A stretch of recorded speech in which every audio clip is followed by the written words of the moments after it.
મિત્રો, આ વિડીયો માત્ર મનોરંજન અને શૈક્ષણિક માટે બનાવવામાં આવ્યો છે. આમાં બતાવેલી વાર્તા, પાત્રો અને ઘટનાઓ કલ્પિત છે. કોઈ પણ વ્યક્તિ, સંસ્થા અથવા સમાજ સાથે તેનો સીધો કે આડકતરો સંબંધ નથી. જો કોઈ સમાનતા જણાય તો તે માત્ર સંયોગ માનવો.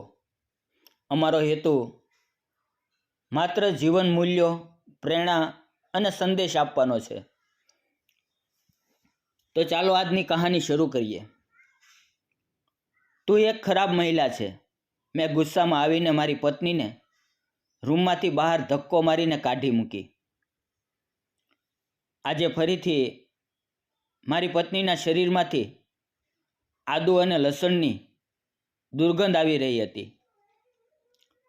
તે મારી સામે જોઈને રડવા લાગી, પણ હું કાંઈ બોલ્યો નહીં. હું તેનાથી બિલકુલ કંટાળી ગયો હતો.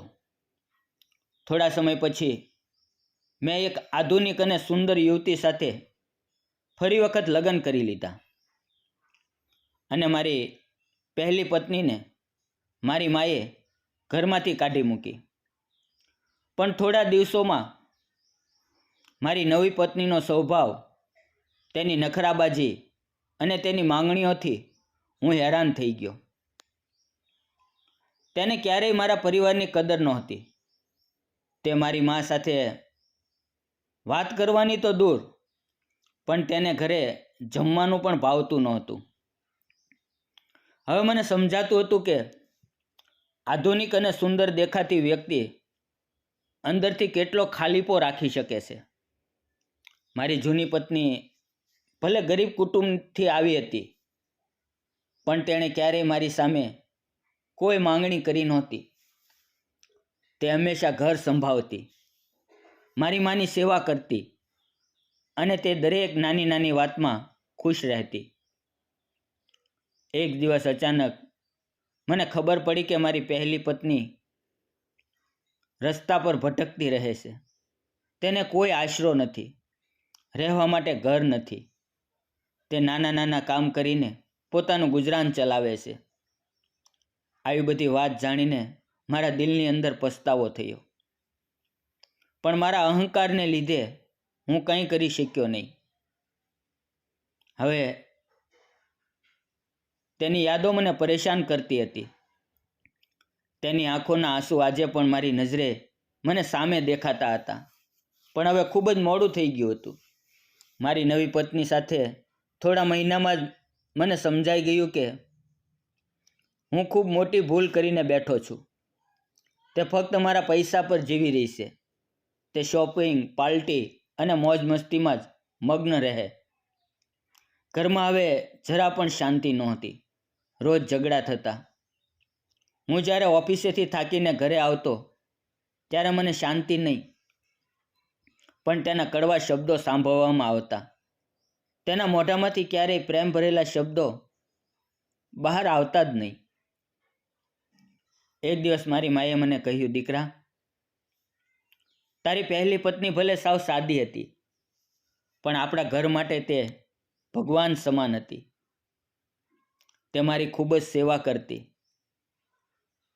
અને મારું ધ્યાન રાખતી. તેને આપણે ઘરમાંથી કાઢીને સૌથી મોટી ભૂલ કરી છે. મમ્મીના શબ્દોએ મારા હૃદયને ઝંઝોળી નાખ્યું. મને સમજાઈ ગયું કે સાચું સુખ સૌંદર્યમાં નથી, પણ સમજણ અને સાદગીમાં છે. થોડા સમયમાં જ મારી બીજી પત્નીએ મારી બચાવેલી ધન દોલત મોજ મસ્તી કરવામાં ઉડાડી નાખી. મારું બેંક બેલેન્સ ખાલી થતાં તેણે મને છૂટાછેડા આપી દીધા અને તે જતી રહી.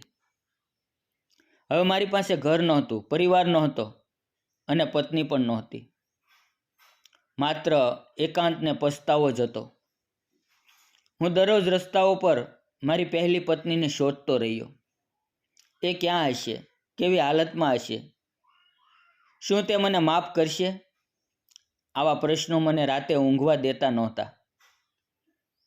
એક દિવસ હું કામ ઉપરથી ઘરે જઈ રહ્યો હતો.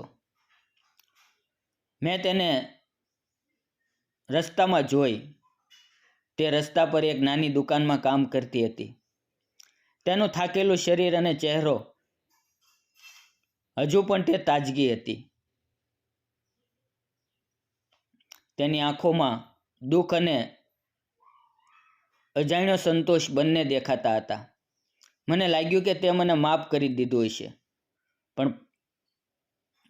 પણ પાછો ફરી કરી લેવાનું મારા માટે શક્ય માનતો. હું હિંમત કરીને ધીમા ધીમા અવાજે બોલ્યો, મારે તારી માફી માંગવી છે. મેં ખૂબ મોટી ભૂલ કરી છે. તું મને માફ કરી દે. તે થોડીવાર માટે શાંતિથી ઊભી રહી અને પછી બોલી, હું તમને દોષ નથી આપતી. ભગવાને જે મારા નસીબમાં લખ્યું હોય તે બન્યું છે, પણ આવું ફરીથી હું તે નરકમાં પગ મૂકી શકું નહીં. એવી મારી હાલત નથી. મને તેના શબ્દો તલવાર જેવા લાગ્યા, પણ તે સાવ સત્ય હતા. હું બધું ગુમાવી શક્યો હતો. થોડીવાર પછી તે આગળ બોલી, હું હવે એકલા જ સારું જીવન જીવી રહી છું. હવે મારી જિંદગીમાં ફરીથી એ ભૂલ નથી કરવી. તમે તમારા જીવનમાં અગાઉ હતા અને મને શાંતિથી રહેવા દો. તેના ચહેરા પર એક મજબૂતી હતી. ત્યારે હું પહેલી વાર સમજ્યો કે સાચી સ્ત્રી એ જ છે જે દુઃખ સહન કરીને પણ મજબૂત રહે છે. હું તે પગલે પાછો ફરી ગયો અને મારા જીવનનો સૌથી મોટો દિવસ હતો. સૌંદર્ય અને આધુનિકતા ક્યારેય સુખ આપી શકતા નથી.